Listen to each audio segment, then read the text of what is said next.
নিজকে দিয়ে বিলিয়ে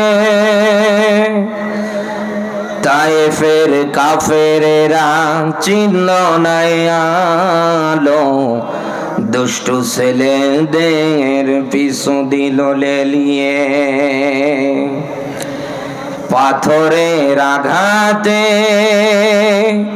ক্ষত বিক্ষত হয়ে সারা শরীর থেকে রক্ত ঝরে।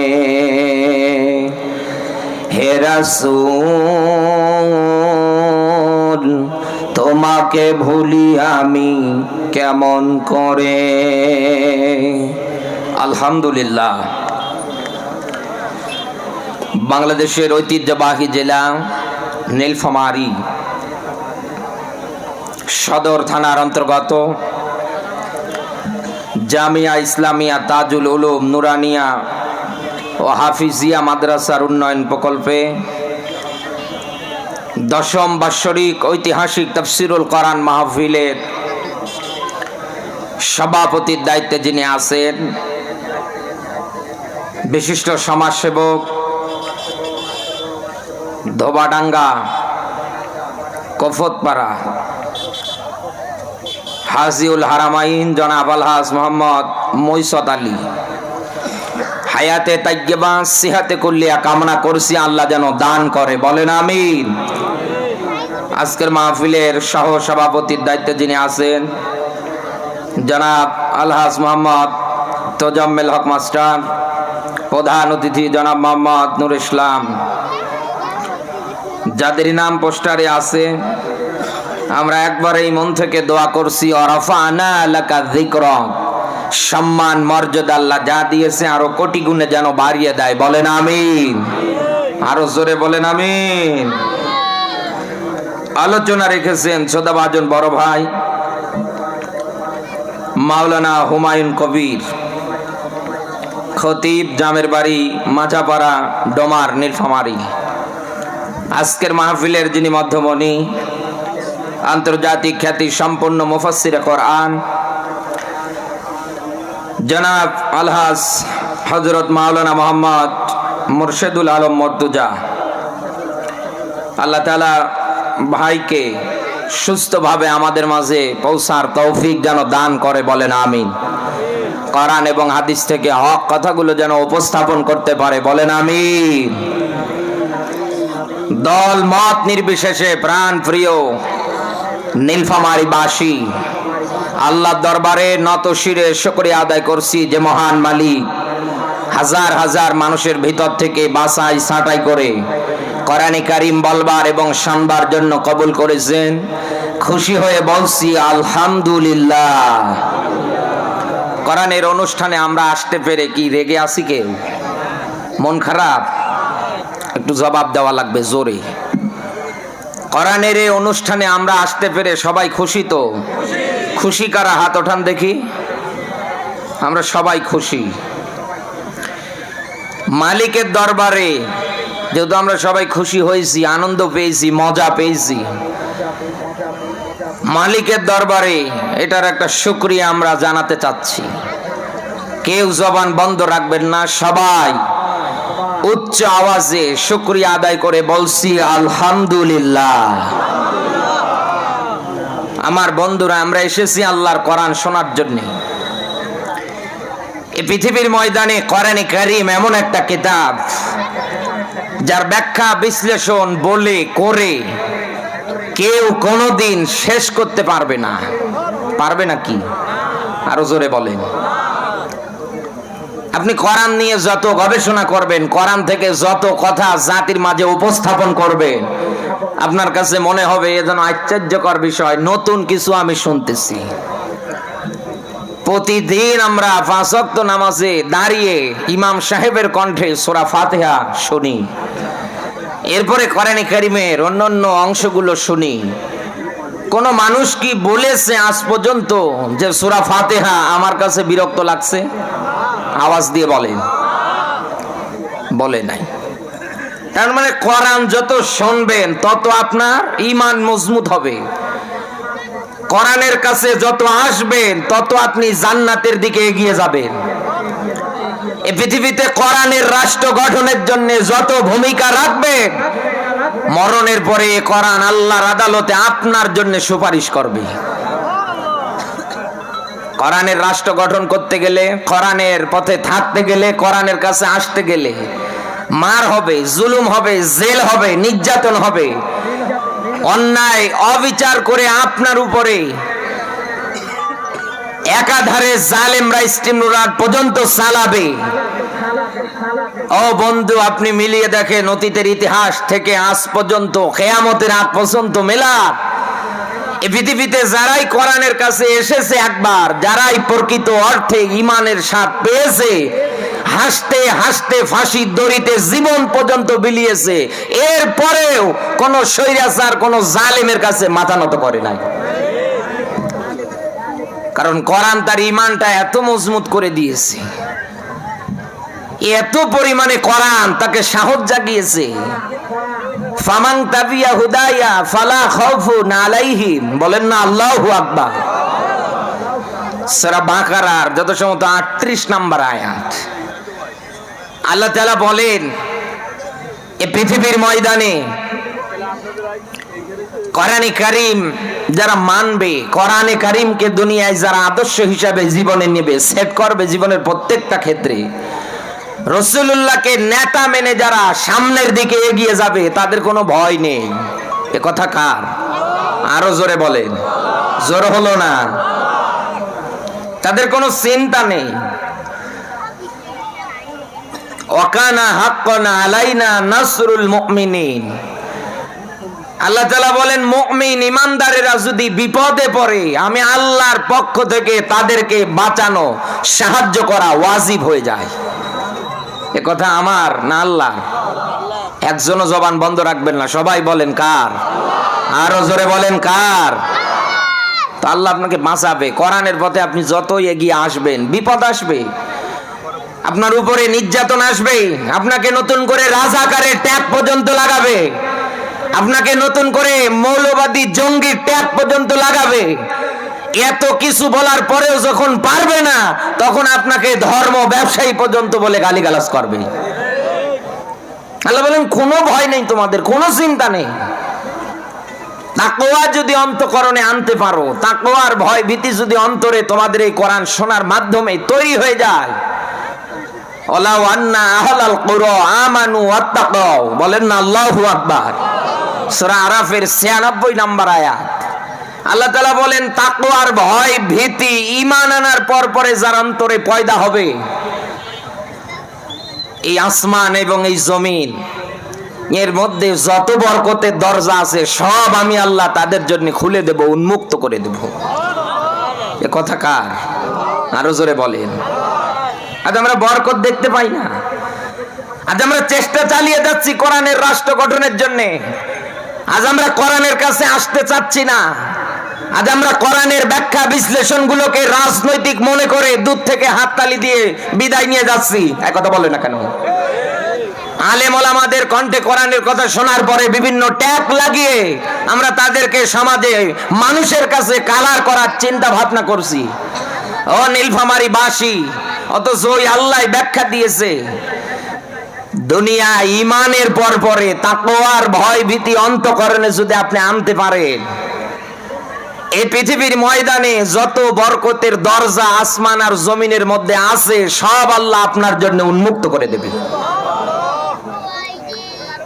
আল্লাহ বলেছেন, ওয়ালা তাহিনু ওয়ালা তাহজানু, কোনো ভয় নেই, কোনো চিন্তা নেই, বিজয় তো তোমাদের।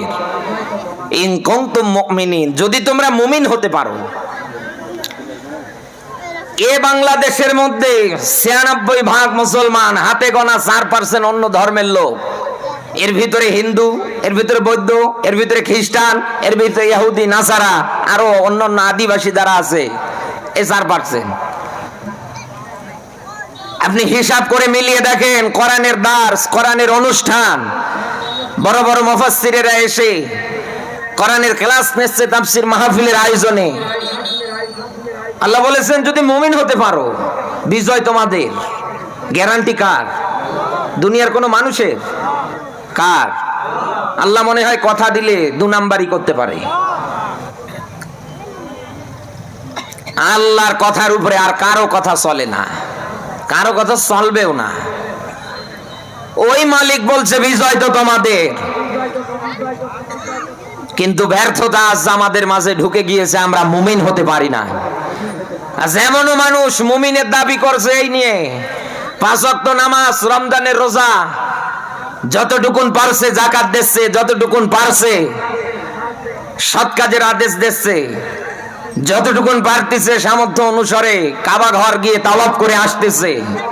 ওনার কাছে এগুলো ইবাদত মনে হয়।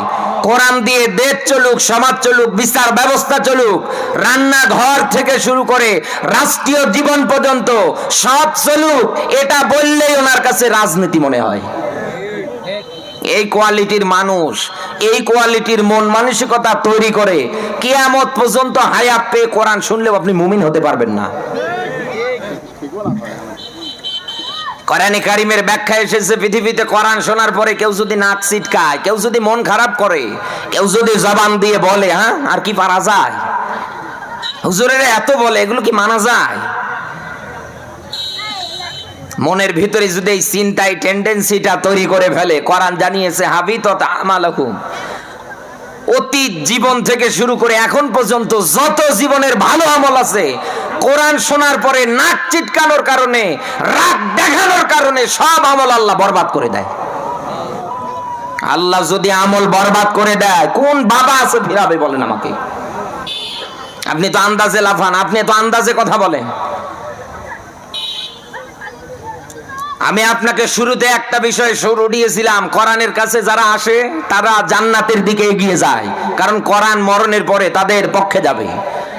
আর কোরআনের বিরুদ্ধে যারা থাকবে, সূরা তাহার 124 নম্বর আয়াত বাস্তবতায় মেলান আর নিজের জীবনের সঙ্গে চিন্তা ভাবনা করেন যে আমি কোন পথে আছি, আসলে কি কোরআনের পক্ষে না কোরআনের বিপক্ষে? আমি কি আসলে ওমরের মতো কোরআনের কাছে আসতে পেরেছি? আমি কি আসলে আবু বকরের মতো কোরআনে আসতে পেরেছি? যারা দুনিয়ায় জিন্দা থাকতে জান্নাতের সার্টিফিকেট পর্যন্ত পেয়েছিলেন, সুবহানাল্লাহ, কালকে বললেন, আজকে বলার দরকার নেই। ও বাংলার মুসলমানেরা, কান খাড়া করে মেলা। এই দেশে কোনো হিন্দু আমাদের এই কোরআনের অনুষ্ঠানে এসে মাথায় টুপি দিয়ে, গায়ে জুব্বা দিয়ে, পাঞ্জাবি পরে আতর মেখে বসে থাকে না। যদিও আসে বাইরের দিকে বসে থাকে, কথা বলে না কেন? এ সামনাসামনি এসে বসে থাকছে না, কারণ ওনাদের এটা প্রেস্টিজের ব্যাপার আছে।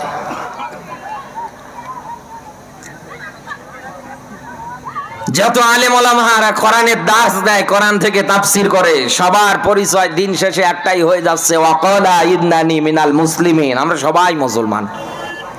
আমাদের পরিচয় এটা।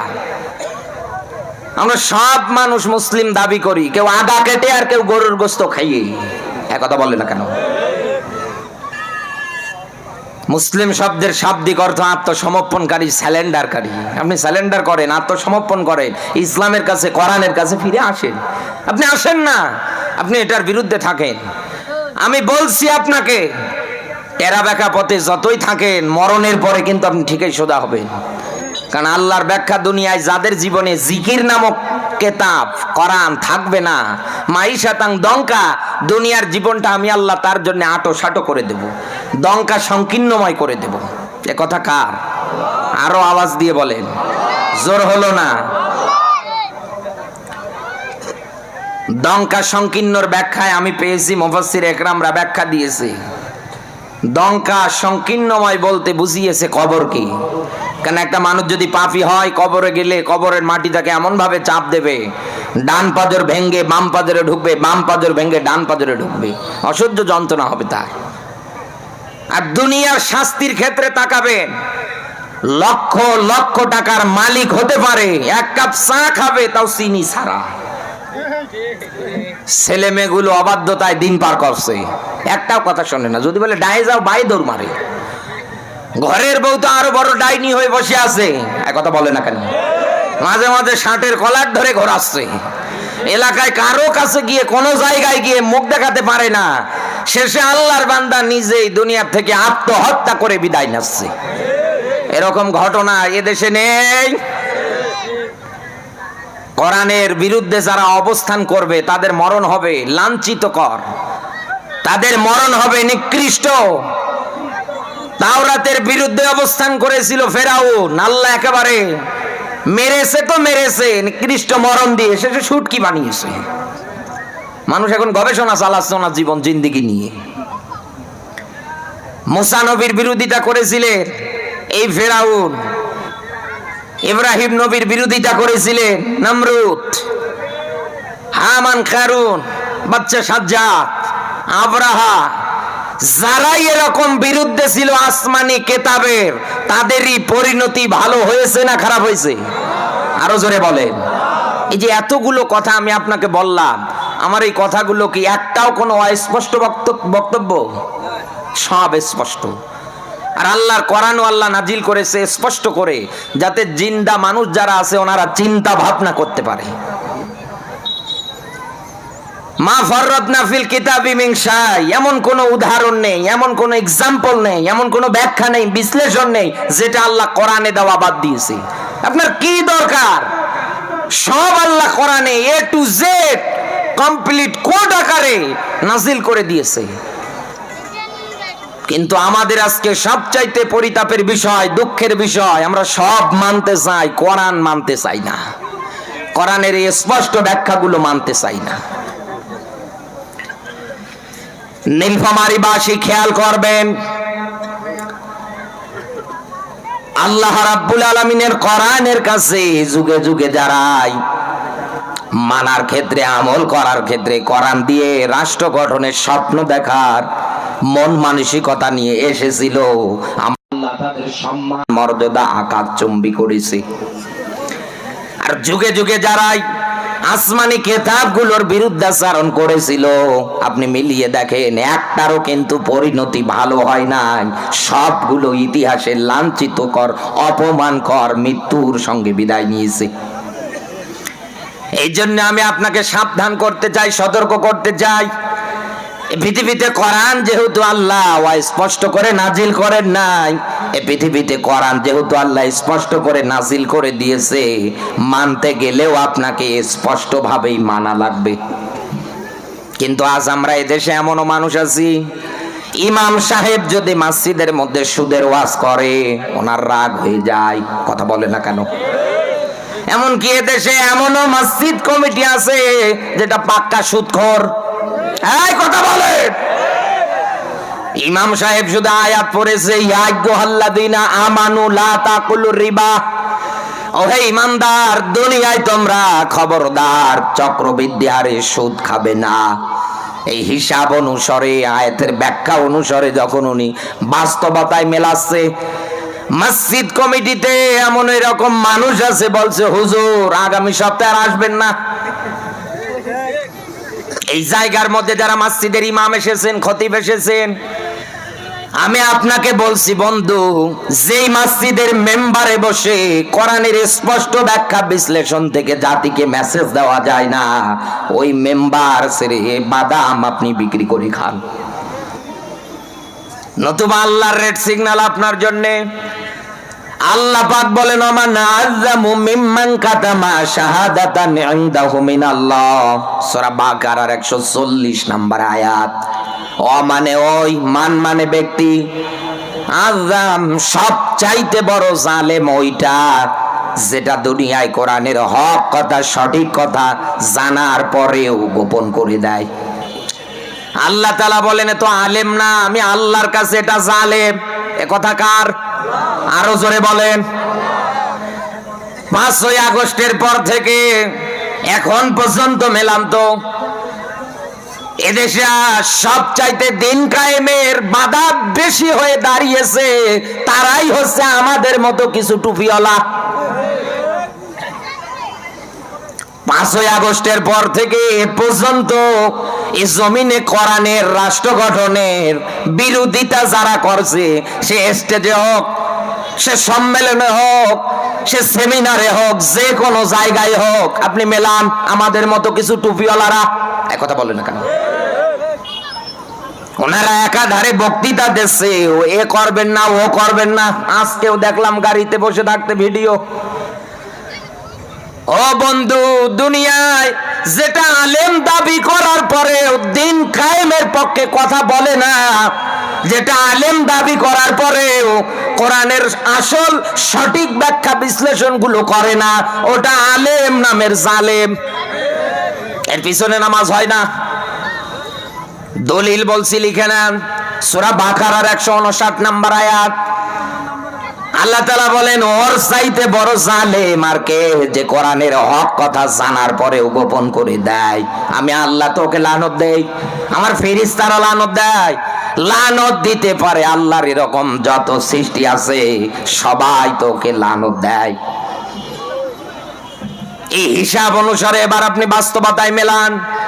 যেই লোকটাকে আল্লাহ নিজে লানত দিচ্ছে, যেই লোকটার উপরে ফেরেশতাদের লানত, আল্লাহর মাখলুকাত সৃষ্টির মধ্যে যারা আছে তাকে লানত দিচ্ছে, তাহলে এনার পিছনে কেমন করে আপনার নামাজ হয় আপনি আমারে বলেন। আমরা তো টুপিদারি দেখলে বিশাল পাগল হয়ে যাই, আমরা তো টুপিদারি দেখলে পিছে পিছে দৌড়াই, কিন্তু আসল আর নকল এইটা আপনাকে চেনা লাগবে। একথা বলেন না কেন? এদেশে কারা কোরআনের পক্ষে আর কারা বিপক্ষে? বিশ্ব নবীর সময় ছিলেন আব্দুল্লাহ ইবনে উবাই, নামাজ পড়েছে, হজ করেছে, রাসূলের সঙ্গে বসে বসে ইফতারি পর্যন্ত করেছে, কোনটার কমতি ওনার জীবনে ছিল না। নবীজি বলেছেন আল্লাহর কাছে দুইটা নাম প্রিয়, এক নম্বরে আব্দুল্লাহ আর একটা আব্দুর রহমান। এক দৌড়ে বাড়ি গিয়ে সন্তানের নাম পাল্টিয়ে রেখে দিচ্ছে আব্দুল্লাহ, ওর 14 গোষ্ঠীর নাম বলছে আব্দুল্লাহ। রাসূল এটা আগে বলেছে। আব্দুল্লাহ ইবনে উবাই নামাজ, রোজা, হজ, যাকাত রাসূলের সঙ্গে বসে বসে ইফতারি করার পরেও জাহান্নামের নিচে থাকবে। কারণ কি জানেন? বাইহাকির হাদিস আর কোরআনের আয়াত দিয়ে আমি আপনাকে বাস্তব তথ্যটা উঠিয়ে ধরছি, এদিকে কান লাগান। নবীজি বলেন, দুনিয়ার ময়দানে যেই লোকটার অন্তঃকরণে শাহাদতের তামান্না আসবে না, দিন কায়েমের পক্ষে এই লোকটা ভূমিকা রাখবে না, নবীজি বলেন যদি মারা যায় মুনাফিক হয়ে মরবে। ইন্নাল মুনাফিকিনা ফিদ দারকিল আসফালি মিনান নার। আর মুনাফিক হয়ে যারা মরে ওরা একেবারে জাহান্নামের নিচে থাকে। কথা কার? আরো জোরে বলেন। আপনি তো বিশাল বড় আলেম দাবি করেন, নিজেকে বিশাল কিছু মনে করেন, হিংসা দিয়ে অন্তরটা তো ভরিয়ে ফেলেছেন। 5ই আগস্টের পরে থেকে পর্যন্ত এদেশের সব মানুষগুলো চেয়েছিল আলালাহুল খুলকলাম, সৃষ্টি যার, জমিনে আইন চলবে তার। আজ এদেশে দেখেন বাধার কারণ হয়ে দাঁড়িয়েছে কোট পরা টাইওয়ালারা না, সবচাইতে বেশি যারা গলাবাজি করছে তারাই আলেমরা। আপনি কোন দিকে হাঁটা দিচ্ছেন?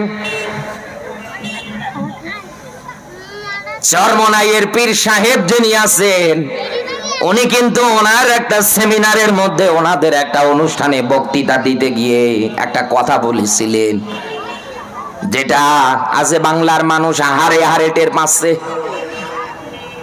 উনি বলেছিলেন ওনাদের সমাবেশে যে আগামীতে যদি টুপিওয়ালারা মুনাফিকি না করে, ইসলামী দল যেগুলো আছে এরা যদি মুনাফিকি না করে, তাহলে এদেশে রাষ্ট্র ক্ষমতায় ইসলাম এবং কোরআন যাবে।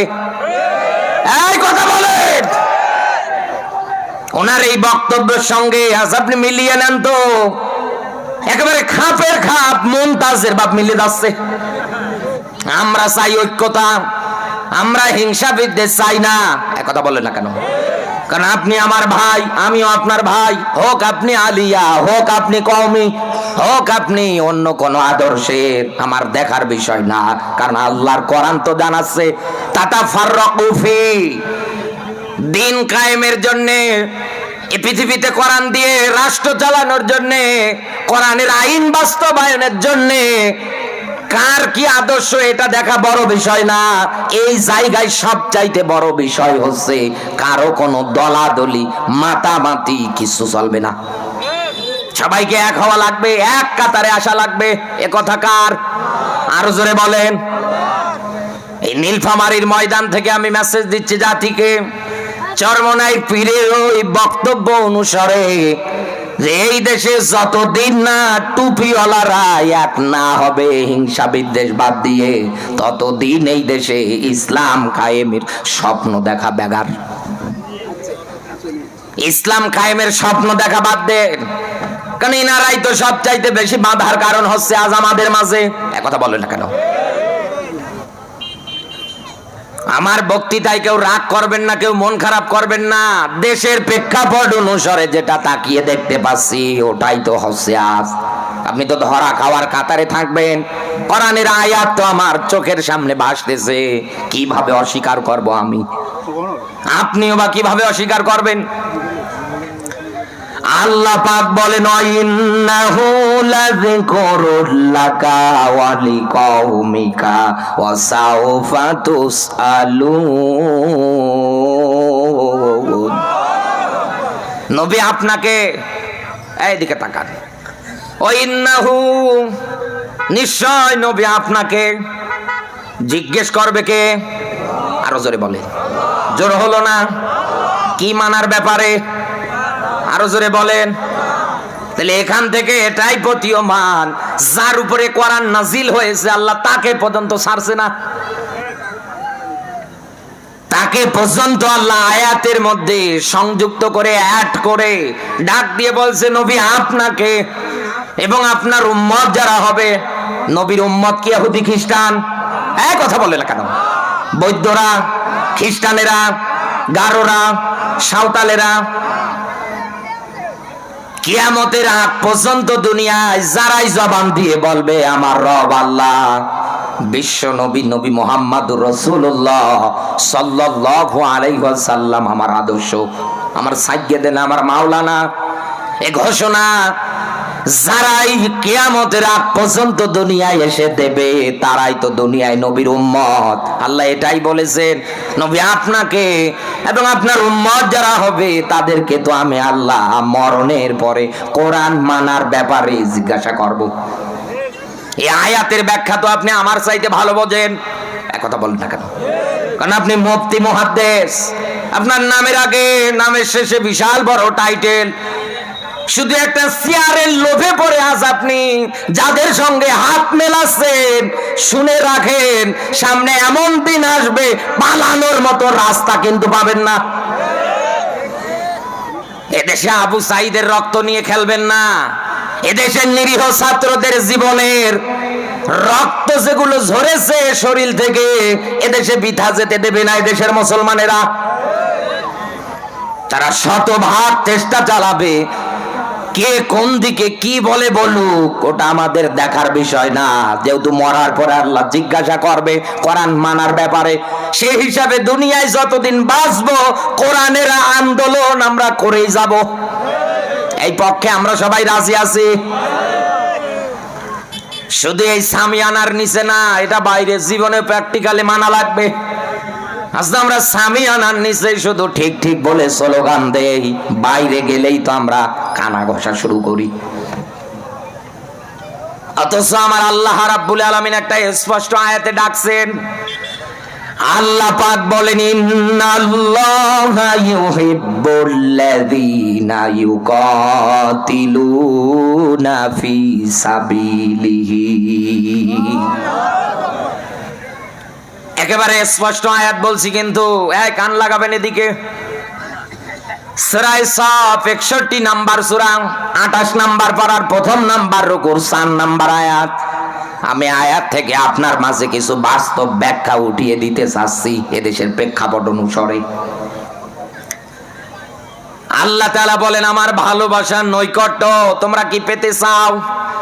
এখানে আমাদের রাজনৈতিক মতদর্শ আলাদা হতে পারে। কেউ আওয়ামী লীগ, কেউ বিএনপি, কেউ জামাত, কেউ চরমনাই, কেউ জাসদ, কেউ বাসদ। বিভিন্ন মতদর্শের লোক আমরা থাকতে পারি, কিন্তু আল্লাহর ভালোবাসা দাবিদার আমাদের সবার অন্তরে আছে। বিশ্বনবীর হাদিস, আমার আল্লাহ যদি কাউকে ভালোবাসে ফেরেশতাদের মাঝে এলান করে দেয়, ফেরেশতারা আমি আমার এই বান্দাকে ভালোবাসি, তোমরাও ভালোবাসো। আল্লাহ ডাক দিয়ে বলে, ফেরেশতারা আমি আল্লাহ ভালোবাসি, তোমরা ভালোবাসবে। এতটুকুনে তো বান্দার হক আদায় হয় না। তামাম দুনিয়ায় আমার যত সৃষ্টি, আমার যত মাখলুকাত আছে, সবাইকে বলে দাও তারা যেন আমার এই বান্দারে ভালোবাসে। তা আল্লাহর ভালোবাসা, নৈকট্য পাওয়ার দাবিদার আমরা সবাই রাখি। এক কথা বলে না কেন? হোক না আমাদের আদর্শগুলো আলাদা, হোক না আমাদের রাজনীতির প্রেক্ষাপটটা আলাদা, দিন শেষে সবাই কিন্তু আমরা একজনের কাছে গিয়ে মাথা নত করি। তিনি কে? ফকির হোক, ধনী হোক, গরিব হোক, বাচ্চা হোক, মিসকিন হোক, ইয়াতিম হোক, যেই হোক না কেন, সবাই হাত তুলে কার কাছে চায়? আরো জোরে বলেন, জোর হলো না? ওই আল্লাহ বলছেন, বান্দা আমার ভালোবাসার দাবি দুনিয়ায় তুমি যদি করো, আমি আল্লাহ বলছি তোমাকে ইউকাতিলুনা ফি সাবিলিহি, এ দুনিয়ার ময়দানে লড়াই সংগ্রাম তোমাকে করা লাগবে। কার রাস্তায়? আরো জোরে বলেন। নামাজ যেমন ফরজ, রোজা যেমন ফরজ, হজ যেমন ফরজ, যাকাত দেয়া যেমন ফরজ, নিসাব পরিমাণ সম্পদের মালিক হলে ঠিক তেমনি এই দুনিয়ার ময়দানে আল্লাহর কোরআনের পথে আন্দোলন করা, কোরআনের রাষ্ট্র গঠন করা নামাজ রোজার মতো ফরজ। এটা যদি আপনি অস্বীকার করেন, আপনার তো ঈমানে নেই, আপনি বেঈমান, আপনি কাফের। ফতোয়া আমি দিচ্ছি না, দিচ্ছে কে? আরো জোরে বলেন। আল্লাহ পাক বলেন, আল্লাযীনা কাফারু ওয়া কাযযাবু বিআয়াতিনা, আল্লাযী অতঃপর যারা কাযযাবু অস্বীকার করে বিআয়াতিনা। এখানে আলেম আছে জিজ্ঞাসা করে, আয়াত শব্দের শাব্দিক অর্থ চিহ্ন, নিদর্শন।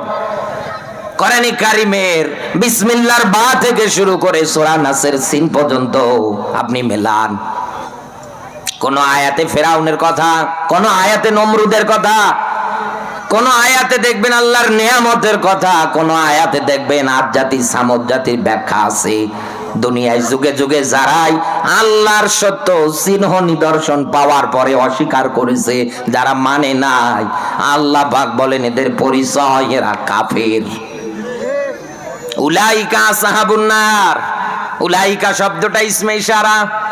আমার যেমন হাতের আঙ্গুল আছে, আমার আল্লাহর ওই রকম কুদরতের আঙ্গুল আছে। আল্লাহ দেখাচ্ছে উলাইকা, এই মানুষগুলো কারা? দুনিয়ায় যারা কোরআনের ব্যাখ্যা শোনার পরেই মন খারাপ করে, অস্বীকার করে, মানতে পারে না, যারা লেলিন কালমাসকে আঁকড়িয়ে ধরে, কোরআনকে অস্বীকার করে জীবন জিন্দেগিটা পার করে দিচ্ছে, আল্লাহ পাক বলেন এরা হচ্ছে কাফের, আর এরা মরে গেলে জাহান্নামে চিরকাল থাকবে। আপনি যদি জাহান্নামের আগুন যন্ত্রণা সহ্য করতে পারেন তো আপনি থাকেন, এই পথে আমার কোনো বাধা নেই।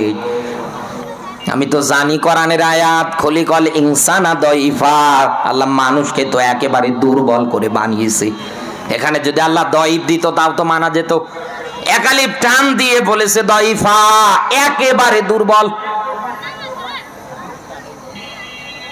আপনার যদি জ্বর হয়, সর্দি কাশি হয়, কয়েকবার আপনি বদনা হাতে নিয়ে যদি টয়লেটে যান, বের হওয়ার পরেই তো বউকে মা ডাকবেন। কথা বলে না কেন? পাশে আপনার ছেলে দাঁড়িয়ে ডাক দিয়ে বলছে বাবা দাদি মারা গিয়েছে 2 বছর আগে, তুমি মা ডাকো কারে? এ তো আমার মার, তোমার বউ। বলো চুপ কর, হাগা হলে মানুষ এরকম কয়। একথা বলে না। আপনি কত বড় নেতা, কত বড় শক্তিশালী, আপনার তো এখানেই প্রমাণ কোরআনের আয়াত অনুযায়ী। এই জন্য আমি আপনাকে বলছি, কোরআনের রাজনীতিকে, কোরআনের আন্দোলনকে অস্বীকার করেন না, ধরা খাবেন। সূরা বাকারার 28 নম্বর আয়াতে আল্লাহ আরো বক্তৃতা ক্লিয়ার করলেন। আল্লাহ পাক বলেন কাইফা তাকফুরুনা বিল্লাহ, কিভাবে অস্বীকার করো তোমরা? তুমি তো ছিলে, আমি আল্লাহ জীবন দিয়েছি, আবার মরণ দেব, আবার জিন্দা করব, সুম্মা ইলাইনা তুরজাউন, আমার সামনে তোকে দাঁড় করাবো, জিজ্ঞাসা করব, বল তোকে 60 বছরের হায়াত দিয়েছিলাম, কোন পথে কাটিয়েছিস? তোকে আমি যৌবনকাল দিয়েছিলাম, এটা কোন পথে কাটিয়েছিস? সম্পদাদি টাকা পয়সা গুলো তুই কিভাবে অর্জন করেছিস? আর ৯৬% মুসলমানের দেশে তাকিয়ে দেখেন, যে কায়দায় সাদাবাজি শুরু হয়েছে, এরা মরে গেলে কি জবাব দেবে আল্লাহ ভালো জানে। সেদিন নওগাঁয় গেলাম মাহফিলে, আমার কথা হয়তো অনেক বিশ্বাসও নাও করতে পারেন, হ্যাঁ এটা কথা হইল। বিশ্বাস করেন আর না করেন, নিজ কানে শোনা। এলাকার লোকজন বলছে, ভাই এলাকার সাম্রাজ্যশীল মানুষ, কি হয়েছে তার? প্রতিদিন ২ লাখ টাকা করে চাঁদা নিত, বেচারা দিতে না পেরে রাজশাহীতে ফ্ল্যাট আছে 10 তলা, নওগাঁ শহরে ফ্ল্যাট আছে ওনার, অর্থ সম্পদ অনেক। প্রতিদিন এসে ওনার কাছ থেকে টাকা নিয়ে যেত, না দিতে পেরে শেষ পর্যন্ত নিজে গলায় গামছা পেঁচিয়ে দুনিয়ার থেকে বিদায়। আপনি কে কাজটা ভালো করলেন? মরণের পরে আল্লাহ যখন জিজ্ঞাসা করবে, বল তোর সম্পদগুলো তুই কিভাবে অর্জন করেছিস? আর ইবাদত যদি আল্লাহর আদালতে কবুল করাতে চান, আল্লাহ বলেছেন হালালাং তাইয়্যিবা, খাবারটা হওয়া লাগবে পবিত্র। এদেশের আজ কত মানুষ হারাম টাকায় রমজান মাসে ইফতারি নিয়ে দোয়া করছে, আল্লাহ আমারে মাফ করো, কসু মাফ করবে আল্লাহ। নিরীহ মানুষদের সম্পদ কেড়ে নেওয়ার পরে বিশাল অট্টালিকা তৈরি করে প্রতিদিন মুরগির রান চাবাচ্ছেন, মরিয়ে দেখেন বাটাম ফাটাবে আল্লাহ। কারণ আপনার আয়ের উৎসটাই হালাল না, আপনার ইনকামের সোর্সটাই হালাল না, আপনার একটা রুকু, একটা সেজদা, একটা ইত্তেবা কবুল হয় না। মসজিদের কাতারে এসে সামনের কাতারে বসে বিশাল বড় আল্লাহর ওলি জায়নামাজ বগলে করে আনছে, একথা বলে না কেন? অথচ তলে তলে দেখেন হারাম খাদ্য খাওয়ার জব। ইমাম সাহেবকে এসে হুঁশিয়ারি দেয়, দেখে শুনে কথা বললেন, ক্ষমতায় কিন্তু আমরা। চাকরি করে খেতে হলে এ জায়গায় আমাদের কথা শুনতে হবে। তুমি মরিয়ে দেখো। আর যদি চেয়ারম্যান আমাকে ডাকে, চেয়ারম্যান এখন এই নথিপত্র নোটিশ যদি দেয়, চেয়ারম্যানের সামনে আমি একা যেতে পারবো না, নিশ্চয় আগে বাবার কাছে যাবো, একথা বলে না কেন? তারপরে ভাইয়ের কাছে যাব, শুভাকাঙ্ক্ষী হিতাকাঙ্ক্ষী যারা আছে তাদের কাছে পরামর্শ নেব, চেয়ারম্যান ডেকেছে না জানি কি কয়। এরপরে আমি কয়েকজন লোক মিলে যাব চেয়ারম্যানের সামনে, নিশ্চয় তো কোনো অপরাধ করেছি। অথচ মরণের ব্যাপারে, মরণের পরে আখিরাতের ব্যাপারটা ভিন্ন রকম। সূরা আবাসার আয়াত, ইয়াউমা ইয়াফিরুল মারউ মিন আখি, চলে যাবেন ভাইয়ের কাছে বিপদ থেকে বাঁচার জন্য, ভাই ভাইকে দেখা মাত্রই দৌড় মারবে। আমার জন্ম দেওয়া মা, আমার আপনার সবার আল্লাহর ওই আদালতে বিপদে পড়ে যখন আপনি ছুটে যাবেন মায়ের কাছে, আপনার মা পর্যন্ত বলবে, দুনিয়ায় আমার বিয়েই হয় নাই, তুই কোথা থেকে এসেছিস? অথচ আমার যদি এই মুহূর্তে কিছু হয়ে যায়, আমার মা খাওয়া দাওয়া বন্ধ করে দেবে, আপনার মা খাওয়া দাওয়া বন্ধ করবে, একথা বলে না কেন? সন্তান তো সন্তানই, হোক না সে পাগল, হোক না সে অবুঝ, হোক না সে অবাধ্য, মা বাবার কাছে সন্তান কোনোদিন বেশি হয় না, মা বাবা কষ্ট পাবে। এই মা পর্যন্ত বলবে যে আমার দুনিয়ায় বিয়ে হয় নাই, সন্তান আসলো কোত্থেকে? আপনি কার আদর্শের পিছনে দৌড়ান, কার রাজনীতিতে যান? এই যুবকেরা আমি তোমাদের বলছি, কার পিছে দৌড়াচ্ছ? অমুক নেতার চরিত্র ফুলের মতো পবিত্র, এ স্লোগান দেওয়ার আগে বুঝে শুনে দাও। ইয়াউমা নাদু কুল্লা উনাসিম বিইমামিহিম, কিয়ামতে প্রত্যেকটা মানুষকে আল্লাহ নেতার সাথে ডাকবে। কথা কার? আরো জোরে বলেন। জোর হলো না?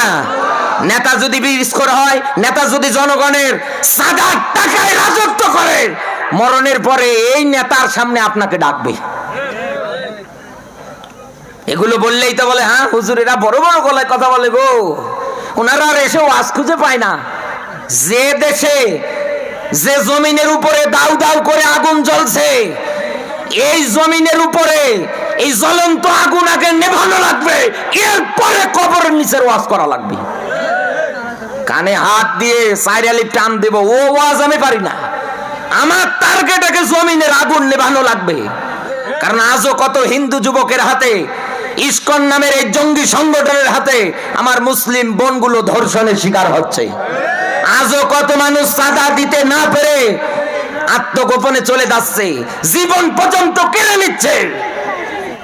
আজও কত মানুষ একাধারে জালেমদের টার্গেটে পড়ে দুর্নীতির শিকার হচ্ছে। এ জমিনে দাও দাও করে আগুন জ্বলছে, আর আমি কবরের নিচের ওয়াজ করব। আগে আগুন থামা। রসুল মার খেয়েছেন তায়েফে, এত পরিমাণে রসুলের শরীর থেকে ব্লাড ঝরেছে, রক্ত ঝরেছে, জুতো পর্যন্ত জমাট বেঁধে গিয়েছিল। তায়েফের পোলাপানেরা, তায়েফের বাচ্চারা পাথর মারছে রসুলের দিকে। যেই লোকটার গায়ের মধ্যে মশা মাছি পর্যন্ত বসা চাইছিল না, এই লোকটাকে আঘাত করছে। তিনবার বেহুশ হয়ে পড়ে যাচ্ছে। অহুদে গিয়ে রসুল দান মোবারক শহীদ করলেন। রসুলের সাহাবী হযরতে তালহা, কাফেরেরা রসুলের দিকে তীর নিক্ষেপ করেছে, তালহা গিয়ে বুক পেতে দিয়েছে। তালহার শরীরে 80টার অধিক তীর বিদ্ধ হয়েছে। হযরতে হানজালা ফরজ গোসল ছিল, ভুলে গিয়েছে। একামতে দিন কোরআনের রাষ্ট্র গঠনের জন্য ময়দানে নেমে পড়েছে। কারণ তেনারা বুঝেছে আগে জমিনের আগুন নেভানো লাগবে, এরপরে কবরের নিচে চিন্তা ভাবনা আনা লাগবে। কথা বলে না কেন? কিন্তু আজ আমরা কত মানুষ বলি, হ্যাঁ হুজুরেরা আসবেন কবরের নিচে ওয়াজ করবেন। কি করব কবরের নিচে ওয়াজ করে? বলেন আমাকে।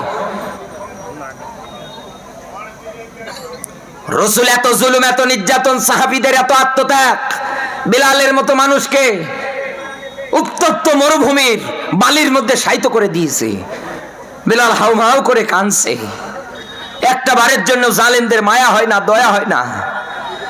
এত জুলুম, এত নির্যাতন, এত ত্যাগ শিকারের পরে রসুল কোরআন হাতে নিয়ে বলেছিলেন, খয়রুল কুরুনি করনি, আমার যুগটাই সর্বশ্রেষ্ঠ যুগ। ৫৪ বছর পার হয়ে গেল স্বাধীনতার, একের পর এক শাসক এসেছে, হাত বদল হয়েছে। একথা বলেন না কেন? একের পর এক শাসক এসেছে, হাত বদল হয়েছে, জুলুমের ভার কিন্তু ঠিকই আছে।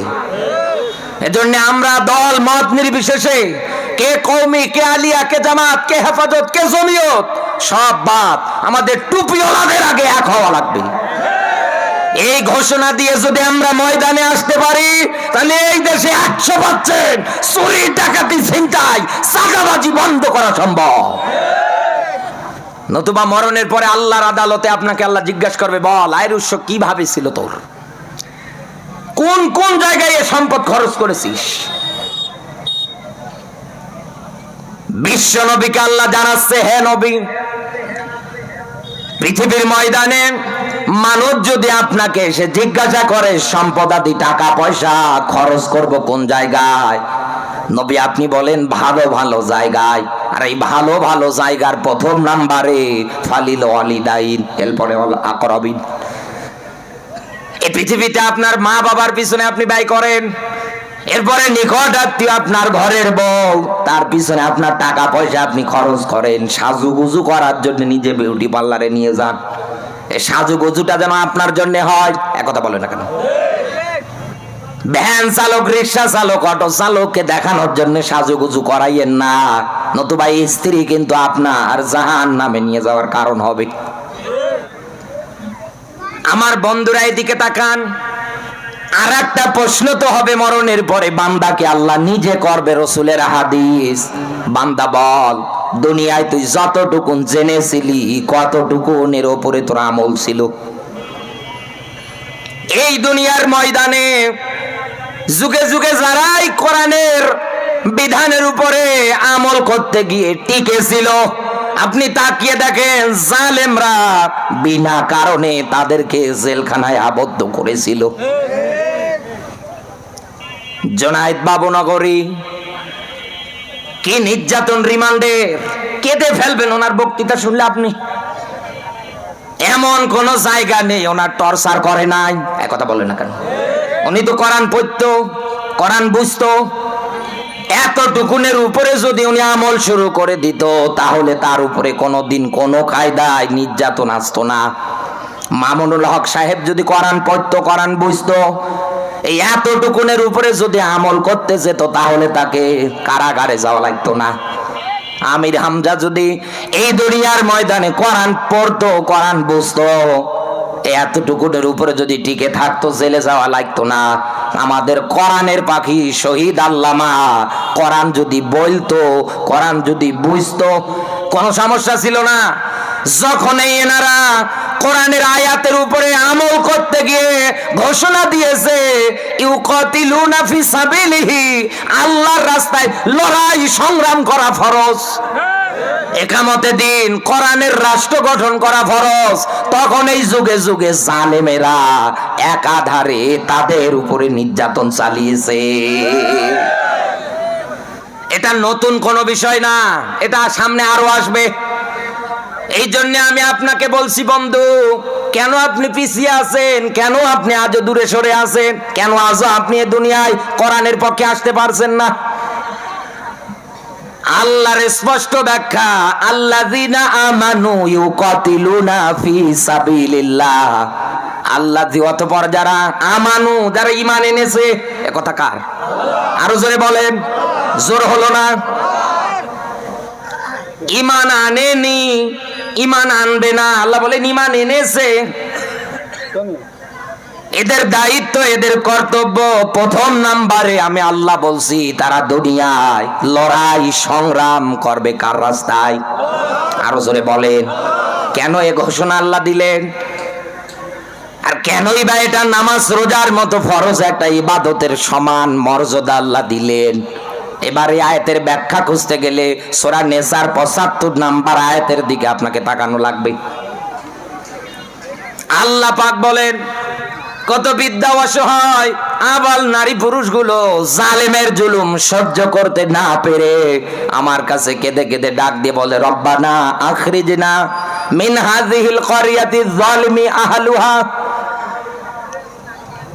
জালেমদের যুগে যুগে বর্বরতার শিকার হয়ে, জুলুম নির্যাতনের শিকার হয়ে, চাঁদাবাজির শিকার হয়ে, সুদ ঘুষ দুর্নীতি চিটারি বাটপারির শিকার হয়ে আমার কাছে হাত তুলছে আর দোয়া করছে, আল্লাহ তুমি আমাদের বাঁচাও। এখানে আলেম যারা আছে জিজ্ঞাসা করে দেখেন, কুরা করিয়া শব্দের শাব্দিক অর্থ গ্রাম, জনপদ, শহর। তারা ডাক দিয়ে বলছে, আল্লাহ এই জালেমদের হাত থেকে বাঁচাও, এই জনপদের, এই গ্রামের, এই শহরের, এক কথা বলে না কেন, এই রাষ্ট্রের। আল্লাহ তোমার পক্ষ থেকে একজন বন্ধু, একজন সাহায্যকারী দুনিয়ায় পাঠিয়ে দাও, যিনি আসার পরে আমাদের এগুলোর থেকে বাঁচাবে।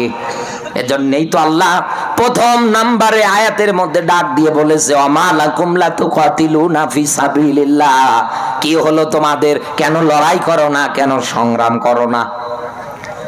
একটা আয়াত তো আপনি উল্টাতে পারবেন না, এক কথা বলেন না কেন? আমি এতক্ষণ যা বলেছি একটা অস্বীকার পর্যন্ত করতে পারবেন না, আপনি একটা কথা খণ্ডন পর্যন্ত করতে পারবেন না। এই দুনিয়ায় কোরআনের রাষ্ট্র গঠন, ইসলামী আন্দোলন এমনি ফরজ না। এই দুনিয়ায় ইসলামী আন্দোলন যারা করে, কোরআনের রাষ্ট্র গঠনের স্বপ্ন যারা দেখে, তারা চেয়ারের লোভে রাজনীতি করে না। লক্ষ লক্ষ টাকার ব্যাংক ব্যালেন্স হবে এই জন্য রাজনীতি করে না, কারণ তাদের কোরআনের আয়াত জানা আছে, আল্লাহ হাকুমুত তাকাসুর, দুনিয়ার প্রাচুর্য, দুনিয়ার টাকা পয়সা, ধন সম্পদ, এগুলোর জন্য তোমরা প্রতিযোগিতা করো না।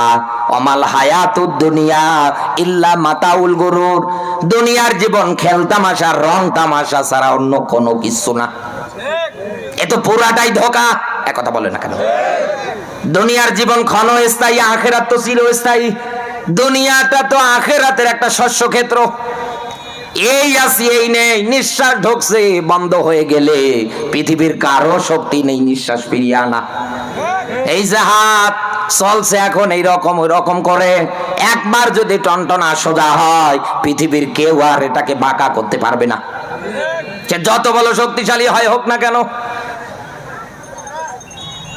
এই দুনিয়ার ময়দানে আমার আল্লাহ ইসলামী আন্দোলনকে এমনি নামাজ রোজার মতো ফরজ করে দেয় না, দেওয়ার পিছনে কারণ এই আয়াত। এই দুনিয়ার ময়দানে মাজলুম মানুষদের অধিকার আদায়ের জন্য আপনাকে চেষ্টা চালানো লাগবে। মাজলুম মানুষদের পাশে দাঁড়ানো লাগবে। কারণ এই বাংলাদেশের প্রেক্ষাপট অনুসারে মেলান, যার ঘরে একটা মেয়ে আছে উনি চিন্তা করে এবার না হয় মেয়ে হয়েছে, দ্বিতীয়বার গিলে চেষ্টা করে দেখবো আল্লাহ যদি একটা ছেলে দেয়। একথা বলবে না কেন? উনি আবার চেষ্টা চালিয়েছে, আবার মেয়ে। বউয়ের উপরে মেজাজ গরম, ওই বারবার মেয়ে হয়, আর একবার হলে তোরে রাখবই না। শেষ পর্যন্ত আবার চেষ্টা চালাচ্ছে, আবার মেয়ে। বউ ভয়ে বলছে না ওগো মেয়ে হয়েছে, এ কথা বলারই সাহস পাচ্ছে না, উনি আগেই রেগে আছে। অথচ রাসূল জানিয়েছে যার একটা মেয়ে ওর একটা জান্নাত, যার দুইটা মেয়ে ওর দুইটা জান্নাত, যার তিনটা মেয়ে ওর তিনটা জান্নাত। সুবহানাল্লাহ আগে বললেন না, একটু পরে বলে না বলছে সুবহানাল্লাহ। আমি নিষেধ করছি, কিন্তু পরে কিন্তু ধরা খাবে। জান্নাত তো আর এমনি হবে না, জন্ম দিলেই তো আর জান্নাত পেয়ে যাবেন, বিষয়টা এমন না। মেয়ে সন্তান কারো ঘরে যদি আসে, সবার প্রথম সুন্দর একটা নাম রাখেন। বয়স যখন হবে তার উপরে আপনি পর্দার বিধানটা দিয়ে দেন, কোরআনের শিক্ষা দেন। বিবাহ দেওয়ার সময় সৎ একটা যোগ্য ছেলের হাতে উঠিয়ে দেন। এই কয়েকটা কাজ যদি আপনি করতে পারেন আপনার মেয়ের প্রতি, তাহলে এই মেয়েটা আপনার জন্য জান্নাত। কিন্তু আজ আমরা এদেশে মেয়ে বড় হলেও পর্দায় রাখতে পারি না, নিজে বাজারে নিয়ে গিয়ে শাড়ির নামে মশারি কিনে দিচ্ছে। বউকে ডিস্কো বানিয়ে সাজিয়ে রাখছে। এক কথা বলে না কেন?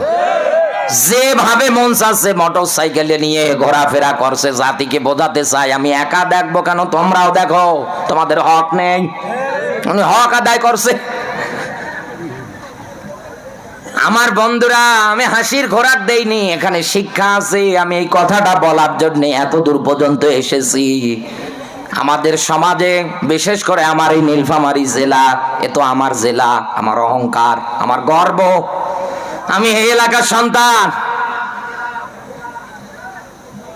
আমার এই জেলায় আমি দেখি একটা গরিব মানুষ রিক্সা চালিয়ে খায়, ভ্যান চালিয়ে খায়, মেয়া যদি বিয়ে দিতে যায় 2.5-3 লাখ টাকার নিচে দিতে পারে না। বেচারা কি করবে? শেষে ভ্যান পর্যন্ত বিক্রি করে, ভিটে মাটি বিক্রি করে মেয়ের সুখের জন্য। একটা মেয়েকে বিয়ে দিতেই যদি 3-4 লক্ষ টাকা খরচ করা লাগে, তারও দুইটা আছে, কি করবে? শেষে দেখা যায় এলাকার মাতাব্বর যারা আছে, ধনী মানুষ যারা আছে, তাদের কাছে গিয়ে হাত পাতে, ভাই কিছু টাকা দেন। আল্লাহর বান্দারা এমন হয়ে বসে আছে, সুদের ফ্যাক্টরি খুলে বসে আছে। নেন টাকা, অসুবিধা নেই, 1 মাসে 1,20,000 টাকা দেওয়া লাগবে। বাধ্য হয়ে টাকা নিয়ে নেয়, মেয়েগুলোর বিয়ে দিয়ে দেয়। মেয়ে বড় হলে তো আর ঘরে রাখা যায় না, শেষ পর্যন্ত ঋণের বিশাল একটা বোঝা মাথার উপরে। শেষে আল্লাহর বান্দা কি করবে? ঘর বাড়ি ভিটে মাটি সব ছেড়ে দিয়ে এই ঋণের টাকা পরিশোধ করে। শেষে এনাদের ঠিকানা হয় রেল স্টেশনে। একথা বলে না কেন? এনাদের ঠিকানা হয় বিভিন্ন বৃদ্ধাশ্রমে, বিভিন্ন জায়গার মধ্যে এরা পরে পরে রাত কাটায়। ও বাংলার মুসলমান, এই জমিনে আল্লাহ এই জন্যই কোরআনে রাষ্ট্র গঠন করতে বলেছেন, যাতে নতুন করে আর কোন সুদখোর সুদের মাধ্যমে মানুষের জায়গা জমি ভিটে মাটি কেড়ে না নেয়। এদেশে যারা যুবক আছে, যারা পড়াশোনা করছে, আপনি মেলাবেন একটা চাকরির জন্য যদি অফিসে যায় ইন্টারভিউ দিতে, সিভি দেখছে, সবকিছু ওকে, সবকিছু দেখার পরে ডাক দিয়ে বলছে এদিকে আয়। কি হয়েছে? 10 লাখ টাকা যদি এখন এই আনতে পারো, এই চাকরি তোমার, আমি গ্যারান্টি দিলাম। বলছে স্যার আমি গরিব মানুষ, বাবা আমার কৃষক মানুষ, এত টাকা তো দিতে পারবে না। বলে তো চাকরিও করা লাগবে না। শেষ পর্যন্ত ওই জায়গা থেকে ফিরে আসে। কথা বলে না কেন? এসে হয় না ডিম বিক্রি করছে না, বাদাম বিক্রি করছে না, কোম্পানিতে চলে যাচ্ছে। অথচ এই ছেলেটার যোগ্যতা ছিল ওই চেয়ারটার মধ্যে বসার। আপনি তো ঘুষ নামক বিধান দিয়ে আর বসতেই দিলেন না। ও নীলফামারীর মুসলমানেরা, কোরআনের রাষ্ট্র এই জন্যই দরকার যাতে কোনো জালেম নতুন করে এই ঘুষ নামক বিধান দিয়ে কোনো যোগ্য ছেলের জীবনটা নষ্ট না করে। আপনি তো আন্দাজে লাফান, আন্দাজে রাজাকার বলেন, আমরা তো এই পদক্ষেপ চাই। আপনি আন্দাজে আমাদের বিরুদ্ধে গিয়ে ফতোয়া দেন, এদের ভোট দেবেন না, এদের এই করবেন না। আপনার তো লজ্জা থাকা দরকার। রাসূল এইগুলোই তো প্রতিষ্ঠা করেছিলেন, প্রত্যেকটা মানুষ যেন শান্তিতে থাকতে পারে, বাঁচতে পারে। রাসূলের প্রচেষ্টা, চেষ্টা ছিল এই চাই। আজ এই প্রচেষ্টা, এই চেষ্টা যখন আমাদের আমিরের হাতে নিয়ে মাঠে ময়দানে জীবনের রিস্ক নিয়ে এই 16-17 বছর নির্যাতনের শিকার হয়ে কাজ চালাতে গেল, তখন এই দেশে তাহিরির মতো কিছু বাউলেরা আমাদের এই আমিরকে নিয়ে পর্যন্ত উল্টাপাল্টা কথা বলে। সতর্ক হয়ে যান, সাবধান হয়ে যান। এদেশের ঘুমন্ত মুসলমানদের জাগাতে যাবেন না, সে যে পালানোর রাস্তা খুঁজে পাবেন না। মুসলমান ধরে না, ধরলে কিন্তু বাপ বলার সময় দেবে না। কথা বলেন, হুঁশিয়ার ভাবে বলেন। আপনি মাজার নিয়ে ব্যবসা করেন, আপনি মাজার নিয়ে দুর্নীতি করেন, আপনি খানকা নিয়ে পড়ে আছেন, আপনি মাঠ ময়দানের বুঝবেন কি? আপনি কোরআনের আন্দোলনের বুঝবেন কি? আপনার তো খানকা টেবিলের নিচ দিয়ে নেয়, রুমাল ছেড়ে দিচ্ছে। এক কথা বলেন না কেন? বড় বড় গলাবাজি বক্তব্য দেওয়া যায় ইসলাম এবং কোরআনের বিরুদ্ধে। এই পদক্ষেপগুলোর স্বপ্ন দেখা সবার পক্ষে সম্ভব না। এরকম করে যত দিক আছে সব হাতিয়ার হিসেবে তারা হাতে নিয়েছে, এই প্রচেষ্টায় এগিয়ে যাচ্ছে। এজন্যই তো গণজোয়ার এসেছে। আগামীতে সব মানুষের একটাই স্লোগান, দেশ চলবে আল্লাহর কোরআন দিয়ে। এই মুসলমান কারা রাজি? হাত ওঠান দেখি।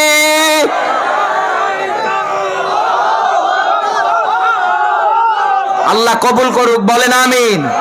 আরো জোরে বলেন আমিন।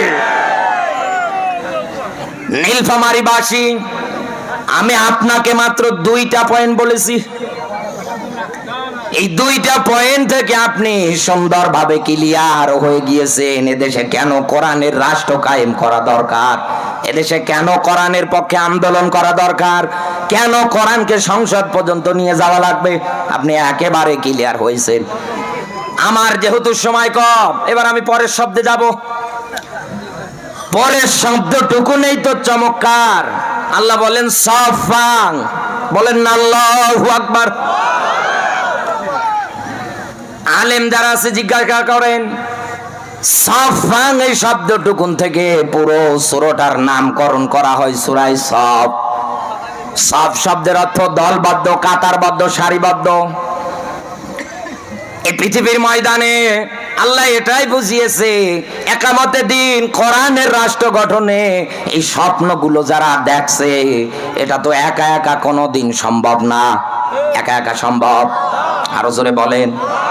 এই যে এনারা দুজন বসে আছে, এনারা যদি একটা ব্যানার হাতে নেয়, নেওয়ার পরে ওই জায়গায় যদি লিপিবদ্ধ করে কয়েক দফা কর্মসূচি আকারে যে ধর্ষণ করলে মেয়াদালদা 100 করে বেত্রাঘাত মারা লাগবে, এটা যদি অবিবাহিত অবস্থায় হয়, বিবাহিত হলে গর্ত খনন করে পুঁতে পাথর নিক্ষেপ করে বিদায় করা লাগবে। ফাকতাহু আইদিয়াহুমা, সূরা মহিলা হোক আর পুরুষ হোক, সূরা মাইদার 38 নম্বর আয়াত, সাক্ষ্য প্রমাণের ভিত্তিতে ধরা পড়লে ওরা হাত কাটা লাগবে। এই দুনিয়ার ময়দানে এরকম কোরআনের অ্যান্টিবায়োটিক কোর্স, এরকম কোরআনের অ্যান্টিবায়োটিক ডোজ গুলো দফা আকারে নিয়ে ব্যানার তৈরি করে এই নীলফামারী চৌরঙ্গি যে গোল চত্বর আছে, ওই জায়গায় এই 2টা মানুষ গিয়ে যদি দাঁড়ায় আর মানুষদের যদি আহ্বান করে এদিকে আসেন, এই বিধান আমরা কার্যকর করব আমাদের এই বাংলাদেশে, 56,000 এই মুসলমানের দেশে, 56,000 এই বর্গ মাইলের দেশে, 96% মুসলমানের দেশে এটা আমরা কায়েম করব। এনারা ডাকছে, আপনারা দেখার পরে দূরে দূরে ঘুরে বেড়াচ্ছেন। শেষে দেখা যায় 2-1 যোগ দেয়। এক কথা বলে না কেন? এনাদের সুরে এসে কথা বলে সর্বোচ্চ সংখ্যায় দাঁড়িয়েছে মাত্র 15 জন। কত? আরো জোরে বলেন। মাত্র 15 জন। শেষ পর্যন্ত দেখা যায় ওই জায়গার মধ্যে আরো 5 জন যোগ হয়ে 20 জন, শেষে 50 জন। একটা পর্যায়ে টিভি চ্যানেল পর্যন্ত যখন এগুলো নিউজ চালাচ্ছে, নীলফামারী চৌরাঙ্গীর মোড়ে এইরকম 50 জন মানুষ ব্যানার হাতে নিয়ে ধর্ষণ বন্ধ করতে চায়, সাদাবাজি বন্ধ করতে চায়, অমর অনশন শুরু করে দিয়েছে। তারা ঘরে ফেরবে না এ দাবি না মানা পর্যন্ত। শেষে এদেশে যারা ধর্ষক আছে, এদেশে যারা সাদাবাজি করে খায়, যাদের পেশায় এটা, ওরা দেখবেন লাঠি সোটা নিয়ে দল বল নিয়ে এনাদের উপরে অ্যাটাক করবে। একথা বলে না কেন? এনারা যে 50 জন মানুষ আছে ওই জায়গায়, শেষে দেখা যাবে কয়েকজন আহত নিহত হতে পারে। ও বাংলার মুসলমান, এখান থেকে ছোট্ট মেসেজ, এনারা যেমন দাবিগুলো নিয়ে চৌরাঙ্গীর মোড়ে গিয়েছিল, আপনারাও এনাদের কথার সঙ্গে সুর মিলিয়ে হাতে হাত রেখে ঐক্যতার প্ল্যাটফর্মে এসে আপনি হন আলিয়া, হন কওমি, আপনি হন জমিয়ত, হন চরমনাই, হন বিএমপি, হন আওয়ামী লীগ, যেই হন না কেন, এ দাবি তো আপনারও। একথা বলেন না কেন? আপনারও মেয়ে আছে, আমারও মেয়ে আছে। আমি চাইবো না আমার মেয়েটা কারো হাতে ধর্ষণের শিকার হোক, আমি চাইবো না আমার বাড়িতে চুরি ডাকাতি হোক। এই কথা বলেন, এ দাবি তো সবার। সবাই নিজ নিজ জায়গা থেকে এনাদের হাতের উপরে হাত রেখে ঐক্যতার কাতারে দাঁড়িয়ে যখন চৌরাঙ্গীর মোড় থেকে হুঙ্কার দিতে পারতেন বজ্র কণ্ঠে, বাকি 63 জেলার মানুষ দেখার পরে বলতো যে এরা যদি পারে আমরা কেন পারবো না। শেষে ওনারাও বের হয়ে যেত রাস্তায়। একথা বলে না কেন?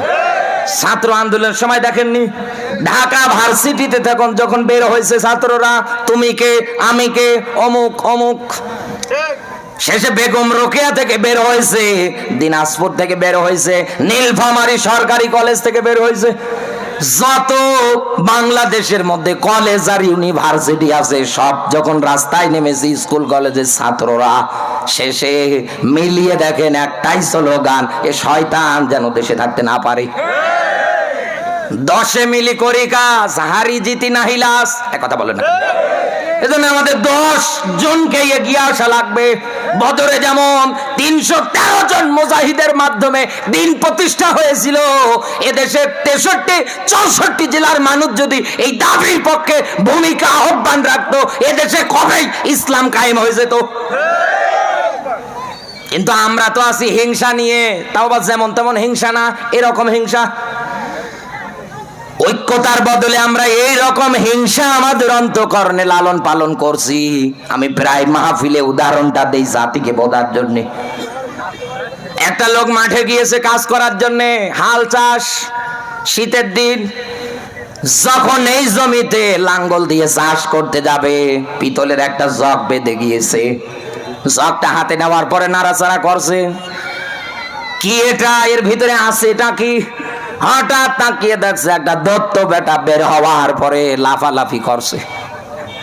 ডাক দিয়ে বলে, আপনি আমার মালিক আর আমি আপনার গোলাম। বলে, তুই কে? বলে, আমি দৈত্য, আমি এর ভিতরে ছিলাম, আপনি আমার কাছে যা চাইবেন আমি আপনাকে তাই দেব। বলে, তাই নাকি? বলে, হ্যাঁ, তবে একটা শর্ত আছে জাহাপানা, যেহেতু আপনি আমার মালিক, আপনি যদি আমার কাছে এরকম একটা মোবাইল চান আপনি একটাই পাবেন, আপনার পাড়া প্রতিবেশী আব্দুর রহিম 2টা মোবাইল পাবে।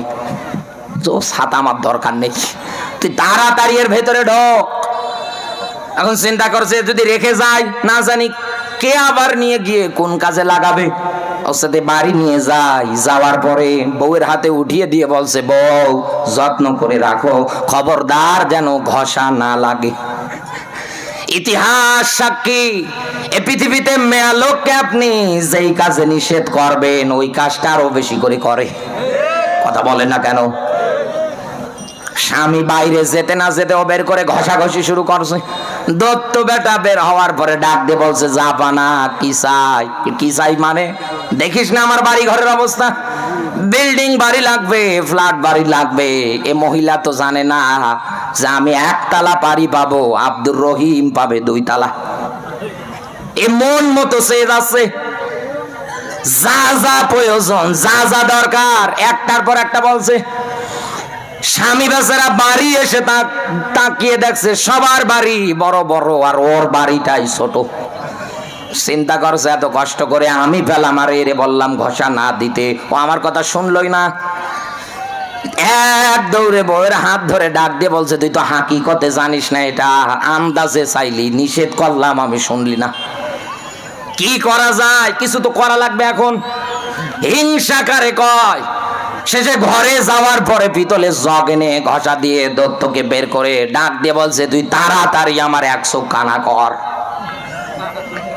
কারণ এখন এর একিনের বিশ্বাস তৈরি হয়েছে যে আমার যদি 100 কানা হয়, আব্দুর রহিম রহমান যারা আছে ওদের 2 চোখে কানা হবে।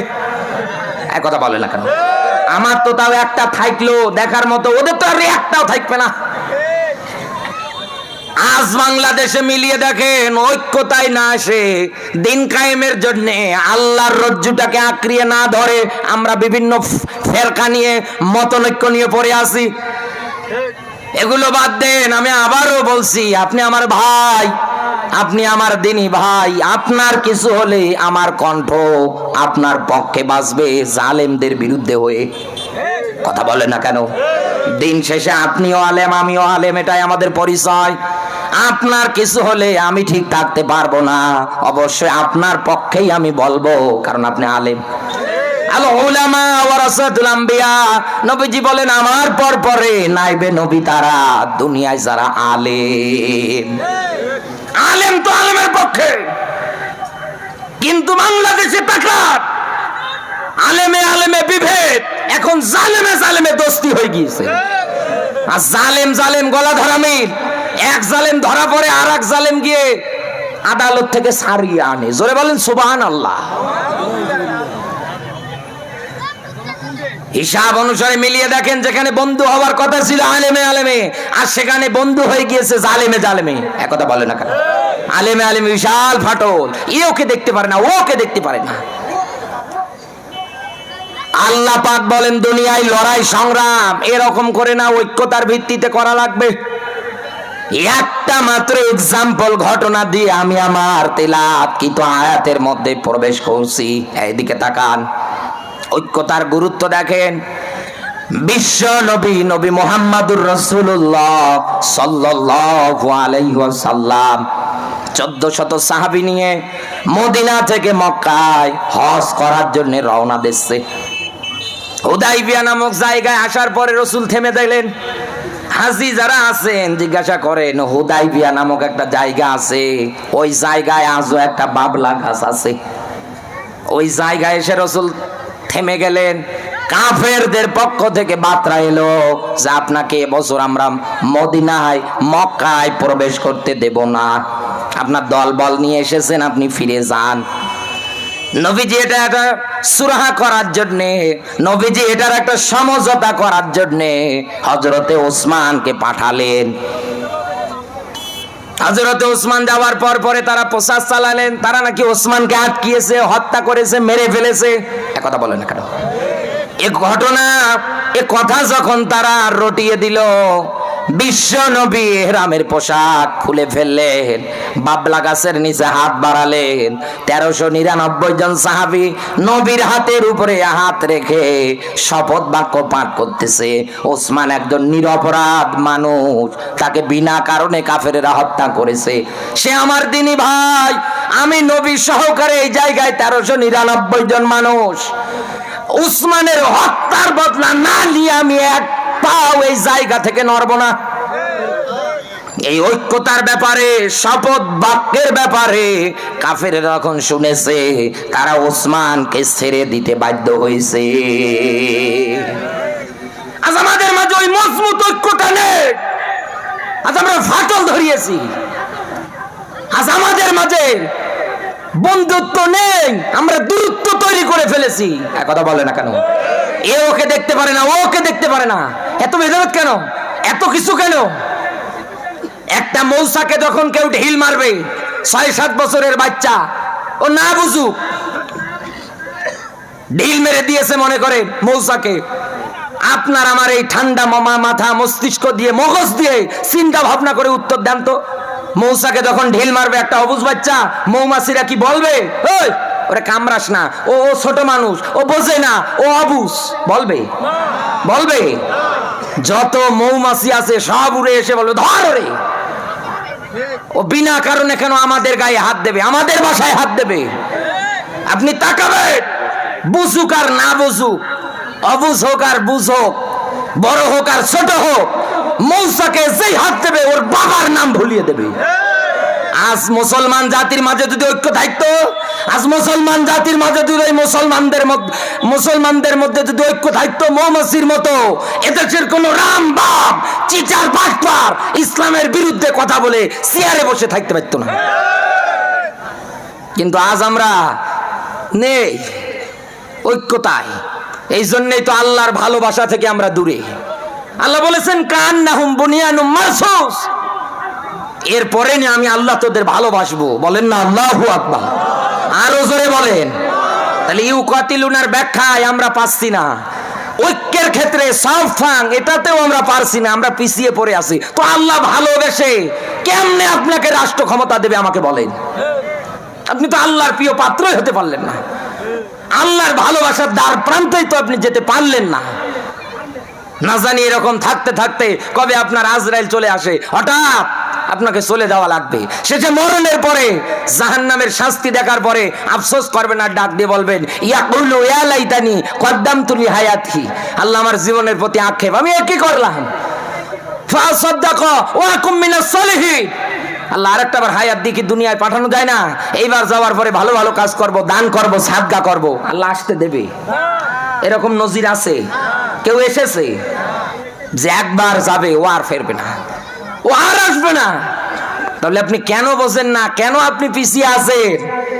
কেন আপনি আজও দুনিয়ায় জালেমদের পাশাটে? কেন আজ দুনিয়ায় আপনি কোরআনের পক্ষে আসতে পারেন না? দল মত নির্বিশেষে আল্লাহ আমাদের সবাইকে এক কাতারে কবুল করুক, বলেন আমিন। আরো জোরে বলেন আমিন।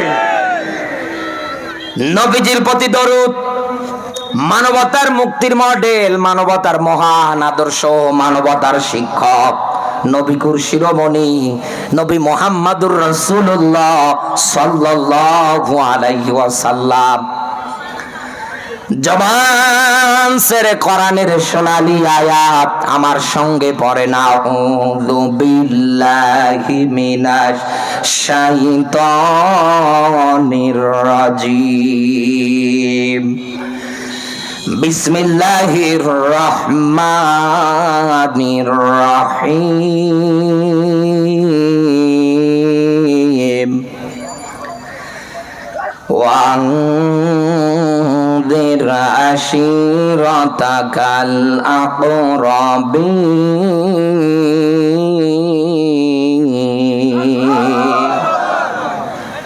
নীলফামারীবাসী, আগামীকাল যদি আপনাকে কেউ জিজ্ঞাসা করে কোন সূরা থেকে আলোচনা করেছে, আপনি বলবেন সূরা শুআরা। আলোচনার সাবজেক্ট ছিল সতর্ক, আয়াত নাম্বার 214। একটু ভালো করে মনে রাখবেন,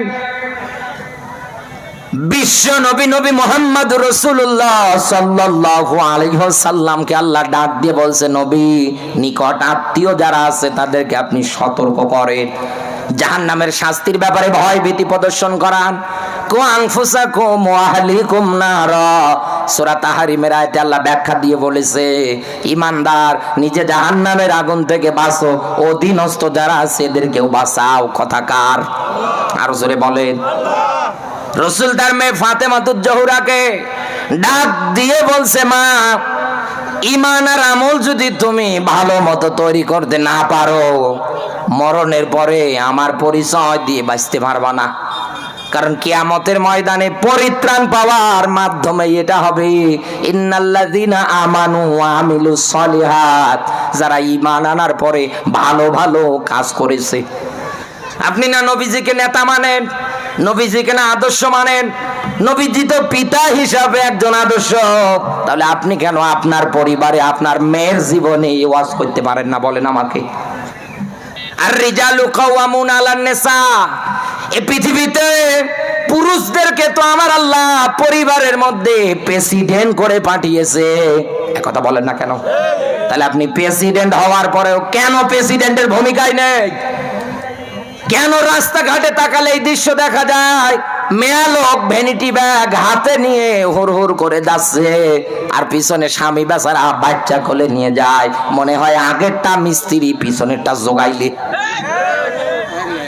অথচ আল্লাহ বললেন নেতৃত্ব দেবে পুরুষেরা, আর মেয়েরা সেটা মানবে। একথা বলে না কেন? নবী যদি তার মেয়েকে কথা বলতে পারে, আপনি কেন পারেন না? আপনি রসুলের এ আদর্শ তো মানতে পারলেন না। নবীজি তার ফুফুকে সতর্ক করেছেন, জাতির লোকদেরকে সতর্ক করার জন্য সাফা পাহাড়ের পাদদেশে গিয়ে দাঁড়িয়েছেন, এলান করে দিয়েছেন, আমি যদি তোমাদের বলি এই সাফা পাহাড়ের পাদদেশে লুকিয়েতে আছে একদল লোক, অস্ত্র শস্ত্র নিয়ে অ্যাটাক করবে, আক্রমণ করবে, বিশ্বাস করো? বলে হ্যাঁ। কারণ আপনার কথা বিশ্বাস না করে তো আর উপায় নেই, কারণ আপনার জবান দিয়ে আপনি কোনোদিন কোনো মিথ্যা কথা বলেন নাই। আপনি তো আমানতদার, বলেন না আল্লাহু আকবার। বিশ্ব নবী এইবার যখন বলেছে যে আমি আল্লাহর নবী, আমার আল্লাহ আমাকে রিসালাতের দায়িত্ব দিয়ে পাঠিয়েছে, আমাকে বার্তা বাহক করে প্রেরণ করেছে, সঙ্গে সঙ্গে রসুলের চাচা আবু লাহাব উপস্থিত থেকে ডাক দিয়ে বলেছে, ভাতিজা, লানত অভিশাপ তোমার উপরে, তুমি ধ্বংস হয়ে যাও। এই পৃথিবীতে কোনো মানুষ যদি কাউকে অভিশাপ দেয়, এদিকে তাকান, এই পয়েন্টটা ভালো করে বলতে, এই পৃথিবীতে কোনো মানুষ যদি কাউকে অভিশাপ দেয় আর ওই লোকটা যদি ওই দোষে দোষান্বিত না হয়, এই অভিশাপটা আসমানে গিয়ে ঘুরতে থাকে, আসমানে গিয়ে জায়গা না পেয়ে ঘুরতে থাকে। শেষ পর্যন্ত দেখা যায় যেই লোকটা অভিশাপ দিয়েছে ওই অভিশাপ ঘুরে ফিরে তার উপরে আসে। এই আয়াতে তার জ্বলন্ত প্রমাণ, সূরা লাহাবের তাফসীর তার জ্বলন্ত প্রমাণ। নবীজি তো নির্দোষ নিরপরাধ, আবু লাহাব অভিশাপ দিয়েছে, ওই অভিশাপ রসুলকে না লেগে ঘুরে ফিরে আবু লাহাবের গায়ে এসে পড়েছে। শেষে আল্লাহ বলছেন, তাব্বাত ইয়াদা, ধ্বংস হোক আবু লাহাব, ওর স্ত্রীর সন্তান, ওর ধন সম্পদ, টাকা পয়সা, ওর যা কিছু আছে, ওর কোনোটাই যেন দুনিয়ায় স্থায়ী না হয়। আমি আল্লাহ ওকে জাহান্নামের লেলিন অগ্নিশিখায় প্রবেশ করাবো। ও বাংলার মুসলমান, কান খাড়া করে, রসুলের দিকে শুধু অভিশাপ আর পাথর নিক্ষেপ করাই যদি আল্লাহ বরদাস্ত না করে, আবু লাহাবকে যদি আল্লাহ সাইজ করে দেয়, এই বাংলাদেশে আজও যারা আবু লাহাব হওয়ার নতুন করে স্বপ্ন দেখছেন, আগামীতে আল্লাহ ধরবে তো আবু লাহাবের মতো সাইজ করবে। মনে রাখবেন, আল্লাহ ছাড় দেয় কিন্তু ছেড়ে দেয়। আরো জোরে বলেন, ছাড় দেয়, ছেড়ে দেয় না। আল্লাহ ধরবে যেদিন, ওদিন কিন্তু আর বাপ বলারও সময় দেবে না।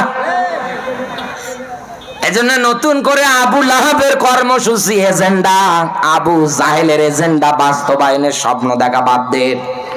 এ বাংলাদেশের মাটিতে সম্ভব হবে না। কথা বলে না কেন? কারণ এ তো এমন বাটপার, বিশ্ব নবীর দুইজন পুত্র সন্তান আব্দুল্লাহ কাসিম মারা যাওয়ার পরে বলে বেড়াচ্ছে, মোহাম্মদ নির্বংশ, লেজ কাটা। মোহাম্মদের বংশের প্রদীপ জ্বালানোর মতো আর তো কেউ থাকলো না। রসুল একটু মন খারাপ করলেন।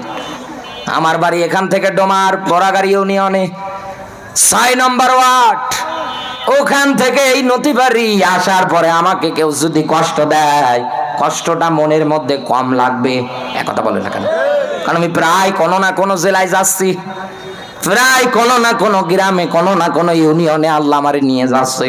দু একজনের কথা কি বললো, কষ্ট নেওয়ার দরকার নেই, কিন্তু আমার ঘরের মানুষ, রক্তীয় মানুষ যদি আমারে কষ্ট দেয়, আমার তো কলিজা ছিঁড়ে যাবে,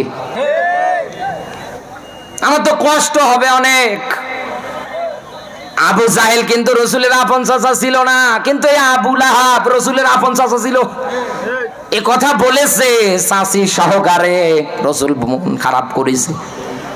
শেষ পর্যন্ত আল্লাহ তাআলা নবীজির মন ভালো করার জন্যে জিবরিলের মাধ্যমে সূরা কাউসার নিয়ে এসে বলছে, নবী কিসের মন খারাপ?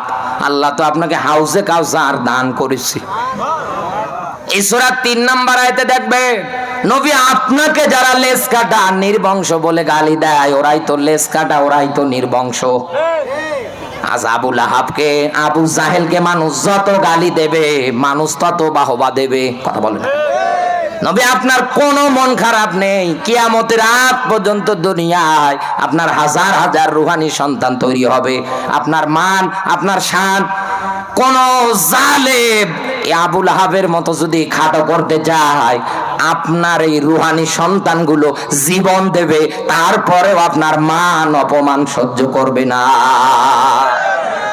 এজন্যই তো বাংলাদেশে দেখা যায়, এজন্যই তো মুসলিম কান্ট্রি গুলোতে দেখা যায় এদেশের মুসলমানেরা নামাজ পড়তে না পারে, রোজা রাখতে না পারে, হজ করতে না পারে, যাকাত দিতে না পারে। রাসূলকে নিয়ে কেউ যদি ব্যঙ্গ করে, ওর পিঠের চামড়া তুলে দিতে এক সেকেন্ড দেরি করবে না। নবীজিকে তো আল্লাহ এটাই জানিয়েছে। নবী মন খারাপ কিসের আপনার? এরকম হাজারো রুহানি সন্তান আমি আল্লাহ দেব। আমার আল্লাহ আমার এই ছোট্ট জবান দিয়ে এতক্ষণ যাবত আপনাদের মাঝে যত কথা ডেলিভারি দেওয়ার, অ্যাডভার্টাইজ করার তৌফিক দিলে, এ কথা আগে আমাকে আপনাদেরকে আমল করার জন্য তৌফিক দান করে বলেন আমিন। আরো জোরে বলেন আমিন, আরো জোরে বলেন আমিন। আমার ভাইরা, যেহেতু একটা মাদ্রাসার উদ্যোগে মাহফিল, আর রাতও অনেক হয়ে গিয়েছে, প্রায় 11টার কাছাকাছি, আপনারা কেউ উঠবেন না, মেহেরবানি করে বলছি, কেউ উঠবেন না। প্রধান মুফাসসির মোরশেদুল ইসলাম মুর্তজা ভাই অত্যন্ত চমৎকার কণ্ঠে আলোচনা করেন, মায়াবী কণ্ঠে। আমরা তার